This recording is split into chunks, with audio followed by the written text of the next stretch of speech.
Hi, everyone. I wanted to give you guys a little bit of a snapshot about what's going on in the next span of time. I'm going to call this the June 2025 overview.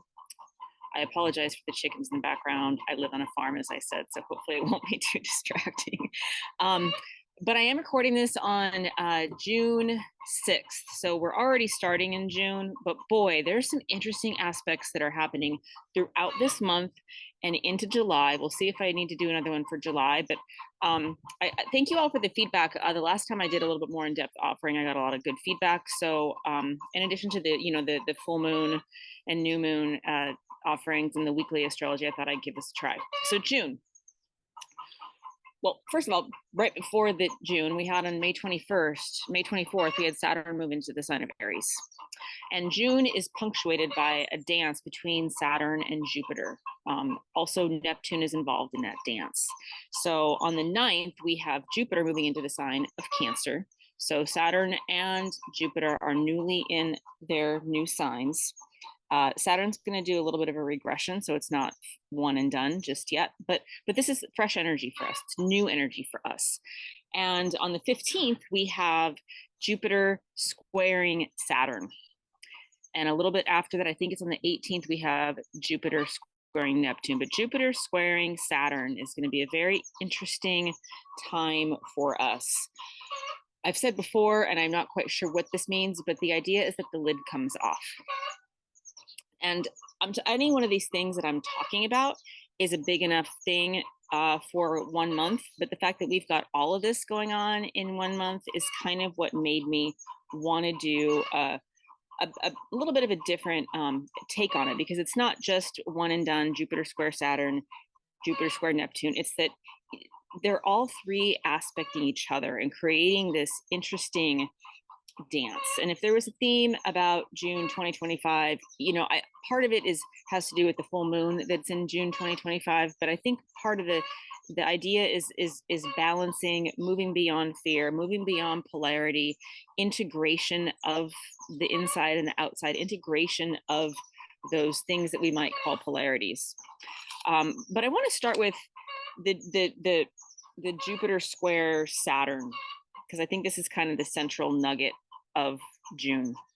And this cycle, Jupiter and Saturn have a cycle. They have a 20-year cycle. And the cycle begins when they are together at the same spot in the zodiac. That's called a conjunction. And then the very opposite of that happens 10 years later, where they're opposite each other. They're in opposition to each other. The other two times where they aspect each other are where they are squaring each other. So we had in 2020, Jupiter square Saturn. And it just so happens that Jupiter conjunct Saturn, I'm sorry, Jupiter and Saturn come together, the same exact spot in the zodiac, minute down to the minute, every 20 years. It just so happens that it falls on 1900, 1920, 1940, 1960. So 2020, we had Jupiter conjunct Saturn. That wasn't just any old conjunction. That was called a great conjunction, because once every 200 years, the Jupiter and Saturn change signs for where they are doing their conjoining. And so Jupiter and Saturn moved from Earth into air in 2020. And I think air is a really interesting theme to embrace, because things are speeding up. Air is a speedy sign. Air, things can move a lot quicker with air than with Earth, for example. And so we just had the great conjunction, the first conjunction in this new element in 2020. And so now we're having the first square. It's called the opening square. There's an opening square, so they're together. And then there's the opening square, they're opposite, and then there's the closing square. And energetically, the opening square is very much like a retrograde cycle. It's the door swinging open, giving us the opportunity to really decide how much we want to work with the energy, whether or not we are open to feeling energetically what's happening. And I suggest that this is going to be a fantastic time, this square, for us to lean in, for us to be open, for us to be flexible. And so part of the theme that's coming through around that time is the theme of the Sagittarius full moon But because that square is happening between Sag full moon and the next new moon, there's another theme that's coming that I'll cover at a later date. But the thing that I think is interesting for us to consider is this idea of integration, living from our heart, moving beyond polarity, and also moving with the flows of energy, trusting ourselves as energetic beings. And Jupiter and Saturn is seen as a little bit of a cultural, social transformation. It could feel like a little bit of a squeeze, but it's really only a squeeze if we are stuck in our ways and we're not wanting to change and we're not moving with the flows of the energy. We also have Neptune squaring Jupiter, which is why Neptune is in this dance. I mentioned that Neptune squaring Jupiter just 2 or 3 days after this first square. And so let's kind of unpack a little bit more the Jupiter square Saturn as of. Okay, so let's take a couple steps back to the very beginning of June. If we look at June 1st, we have a square that's already operational. They're a degree apart. Jupiter and Saturn are a degree apart, a degree from being exactly square, excuse me. They're exactly square on the 15th. Jupiter and Neptune are also already operationally square. And these energies are going to be present through June and into July. And then the things there's a couple things going on here though. There's those squares, but the first thing that's even more significant than that I would offer is the conjunction between Saturn and Neptune. So what's happening is Saturn and Neptune are just a degree apart. So whatever's happening to one is likely happening to the other one. So this squaring with Jupiter is happening to both Saturn and Neptune because they're snuggling up really close together in the sky. So this is significant. The Saturn-Neptune conjunction is significant because it's informing us about how to meet our physical 3D karmic limits. And Saturn is the planet of structure. I love Saturn because Saturn is the temperance that helps us to not get too big too quick, to be able to ground everything that we want to create down into reality. So I love to think about Saturn as a planet of karma. Conjoining Neptune is very fortunate if we want to begin to trust our intuition. Neptune, the planet of illusion and delusion, is also the planet of imagination. And imagination is the word that's the precursor to intuition. So having both of those conjunct is the first significant thing. And that is going to be exact next year in February. So Saturn and Neptune are going to be in this neat little dance for quite some time. The second thing that's significant is that they're both squaring Jupiter. So the way that this is happening is also significant. The way that they're dancing right now is first, Jupiter's going to square Saturn. And then Jupiter's going to square Neptune. And this is happening with a lot of aspects. But first, Jupiter squaring Saturn is going to feel a little bit constrictive.